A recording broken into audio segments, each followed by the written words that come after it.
Okay, brother. Alright, let's talk about how to manipulate people.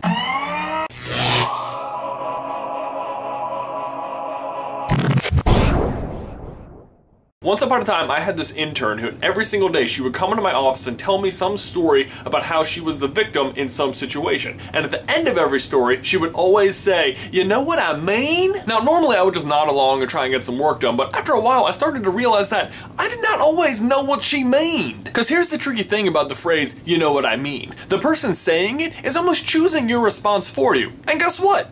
You agree with them. The phrase presupposes that you're on the same page as them because you're friends, because you're equals. It's actually very flattering, you know what I mean? See what I did there? Flattering indeed, but it reminds me of the quote, "All animals are created equal, but some animals are more equal than others." And in this scenario, of course, the animals that are more equal are choosing the responses of the less equal animals. It's kind of like when someone asks you to do them a favor. "Hey, can you do me a favor?" "Yeah, I'll just blindly accept whatever it is." What they're really doing is telling you to do something. They're just masking it in question form with a layer of guilt and friendship.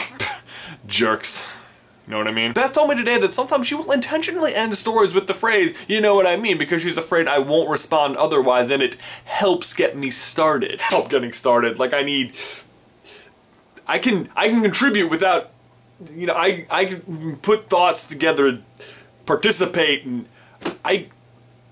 you know what I mean! See what I did there? Outside of its manipulative tendencies to force your opinion on a matter or just to force you to respond at all, it can also be used in the "hear what I mean" sense of the phrase. This changes the phrase from a question into a statement, and in this way, it bridges the gap between poor communication. It suggests that even though you're doing a poor job communicating your idea, that the receiver should still be able to understand what you mean. That's a lot of big words, you know what I mean? Then of course there's the kinky side of "you know what I mean." If you know what I mean. What I mean is, if you add the word "if" in front of "you know what I mean," you can sexualize pretty much anything. I'm gonna go upstairs and watch TV. If you know what I mean. These cotton balls are so soft.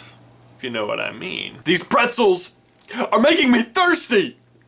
If you know what I mean. Crazy, right? These pretzels are actually making me thirsty. A phrase that at the surface just seems like it's checking to see if another person empathizes with you has so many levels. Ben, I guess the lesson is, if you intern for me, there is a solid chance that I will make a video about your quirks like a year later. So Ben, my question for you and everybody else is there another manipulative phrase that you are aware of, or is there just a phrase that someone you know uses all the time and you wish it would die? The phrase, not the person. Let me know down in the towel section below, and I will see you in another life, brother. If you know what I mean. Ew, no, I do not know what I mean. That was a weird thing to say to my brother. But while we're at the end screen here, can I ask you guys to do me a favor? Maybe like this video or check out one of our old videos from last week. Ben and Ty and I did a Juxtabrose on Thanksgiving. That was a lot of fun. And then Beth and I did the Cotton Ball Challenge. That was also a lot of fun.